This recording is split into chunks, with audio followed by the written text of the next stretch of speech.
David Harsanyi. He's a syndicated columnist for the National Review. He also writes for the New York Post. You can find him on Twitter at David Harsanyi. That's Harsany.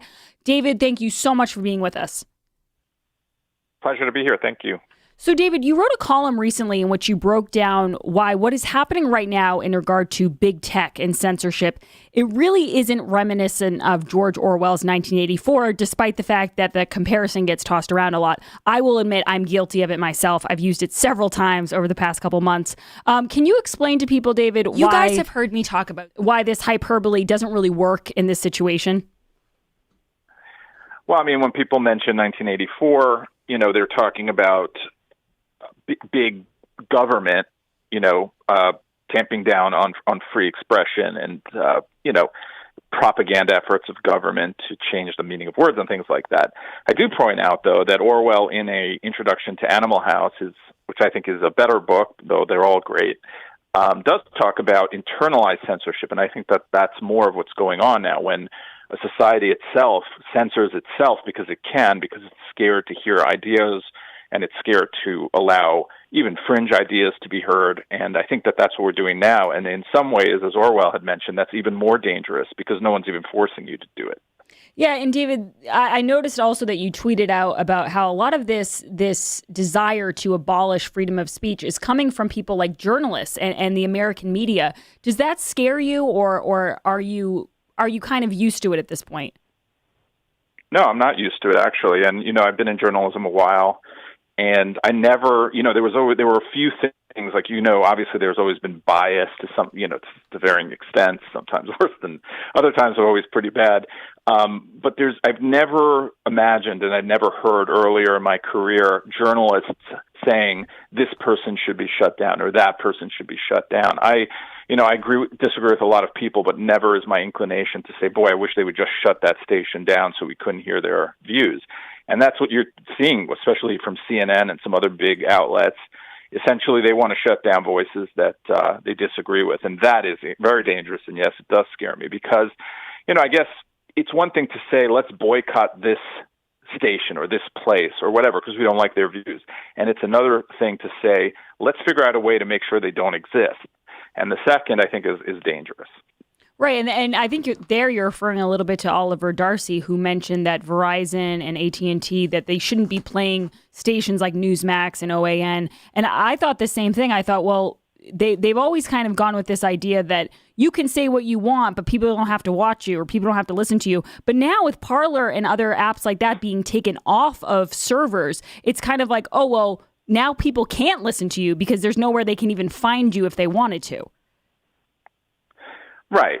So Oliver Darcy at CNN, I mean, he is just a sycophant probably and says whatever he's told to say. But generally having a CNN allow that kind of attack, and really they're, as others have mentioned, they're attacking their rivals too. It's a business decision to try to embarrass companies not to allow, Newsmax to exist or whatever. But my argument has always been, listen, you believe in the First Amendment, and that's great. I believe in it. But there's also the value that props up the First Amendment. We believe in free expression. It's not just, even if it wasn't written down, we would still believe in the idea, hopefully. So like in other countries where they don't have a First Amendment, we still say they deserve freedom of speech. So why don't we deserve it here? Just because you found a way around the First Amendment doesn't mean what you're doing is okay. And that's how I feel CNN and others are acting. I'm talking to David Harsanyi. He's a great columnist. He writes for the National Review, and you also write for the New York Post. You had a story, AOC and other progressives have a new goal, silence the press. And I thought what was interesting about it is you kind of get to the root of the Truth and Reconciliation Commission and where that really started. And I think a lot of people are probably unaware of where that term comes from. Can you explain that and why you call it a disgusting smear? Well, most famously, it comes from South Africa and the end of apartheid, where a nation that had legitimate apartheid, obviously had apartheid and racist, ingrained systemic racist policies into the 1990s, I guess, had to come to terms with what had happened and the things they had said and the things they had done. Trying to apply that today to Trump voters is essentially saying that they need those kind of commissions to come to terms with what they've done and what they've said, when the vast majority of Trump voters have done and said nothing that they need to apologize for or explain. They've taken mostly traditional conservative views on things, and trying to, because of the Capitol riot, now we're just trying to smear, and paint a broad brush and make everyone out to be, conspiracy theorists. It's just a smear, and it's despicable. It's no real way to move forward. If you actually wanted to move forward, smearing 75 million people is not the way to do it, I don't think. No, I would agree. David, I wanted to also ask you about your thoughts on Biden's first executive orders. There's a lot of talk about things that he's going to do on his first day in office. Do any of those stick out to you? I mean, some of them are rejoining the Paris climate deal, rescinding the Muslim ban. Obviously, there's been talk about the Keystone XL pipeline. Does anything stick out to you as something that's, more concerning than the others? They all stick out to me as terrible. The Paris Accords, that's an international agreement, and just because you call it an agreement and not a treaty, that means that you don't have to go to the Senate and get approval. I mean, it's ridiculous. This is, people who pretended that they cared about the Constitution, that they wanted to uphold norms, do not care about it.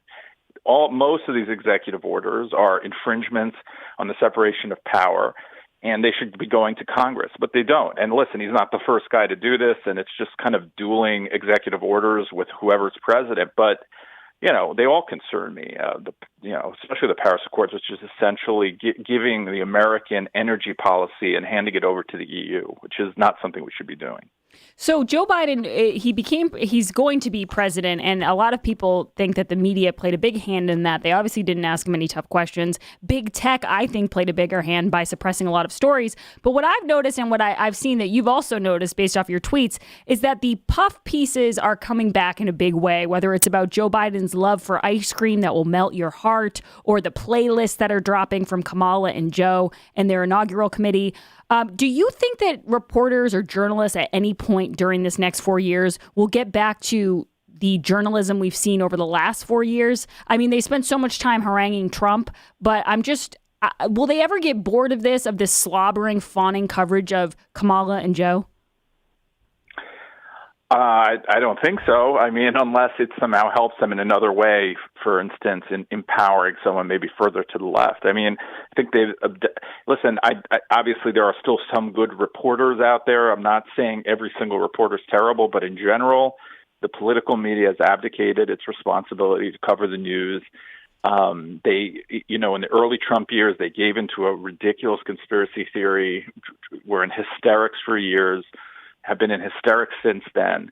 And they know, lots of people don't trust them, and they shouldn't, because they constantly are breaking journalistic ethics by moving forward with stories with no real sourcing, et cetera. So I think that most of them are just an arm of the Democratic Party, as people used to say they were. Now I think they fully embraced that after Trump sort of giving them the go-ahead to do that. And I think they're going to fawn over Biden. They didn't ask him any serious questions. We don't know anything about his policies and, or his history. I mean, we know, but, there wasn't much coverage, and that's how we move forward. And as you said, we even suppressed stories about his family, which were well-sourced. And I expect that to move forward in the same way. I've been asking a lot of my guests today, David, about who they really think is going to be in charge. There's been rumors that it's really going to be the far left. I don't actually think that. The more I see of Joe Biden, the more I see of kind of old swamp creatures, the team he's assembling. Who do you think is going to be really pulling the strings? Because based off what we've been seeing of Joe Biden recently, I don't know if you've seen any of the clips, he's not on top of his game. I don't think anyone thinks that he's really in charge of this. Who do you think is the real puppet master here? I don't think Joe Biden's ever been on the top of any game, frankly. I've been watching him a long time, and this idea that he was ever sort of this sharp, smart operator, I think, is just complete mythology. He's been basically wrong about everything major. Every major decision his entire career has been wrong by his very own rhetoric, right? He admits, I was wrong about the Iraq War. I was wrong about the crime bill. I was wrong. So who's in charge? I don't know.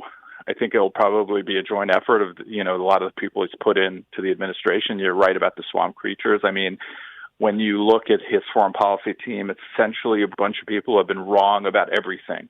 Wrong about Iran, wrong about Israel, wrong about Iraq, Afghanistan, everything. And they're all back. So I'm not sure, but I don't think it'll be him most of the time, and I don't know if that bodes well or poorly. Maybe it'll just be so slow moving and so much, so many problems between the far left and then the sort of more traditional Washington types that we won't get a lot of stuff coming out of the White House is my hope, but that's probably not going to be the case. We'll see. Yeah, I think there will be a fair amount of infighting, and I think that will help conservatives hopefully slow some things down, like you said. David Harsanyi, thank you so much for joining us. Guys, you can check him out on Twitter, but you can also check him out at the National Review. He has great stuff, and at the New York Post. Thank you so much, David. We hope to have you on the show again soon. Thank you. Anytime.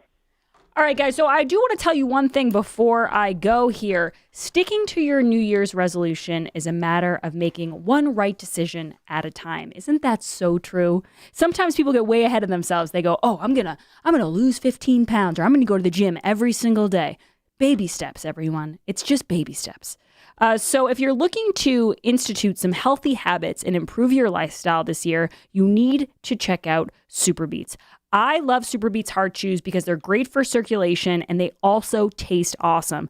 Just 2 Super Beets Heart Chews per day give you the cardiovascular support and promote the heart-healthy energy you need to chase your goals. Whatever your goals are for the new year, getting healthier is going to help them. Even if your goal is not fitness, if you feel better and you're healthier, whatever that goal is, you're going to reach it faster and more efficiently. Super Beets Heart Chews combines non-GMO beets and clinically researched grape seed extract shown to be 2 times as effective at supporting normal blood pressure health than a healthy lifestyle alone. When it comes to implementing healthy habits this year, adding Super Beets Heart Chews to your daily routine is an easy decision to make.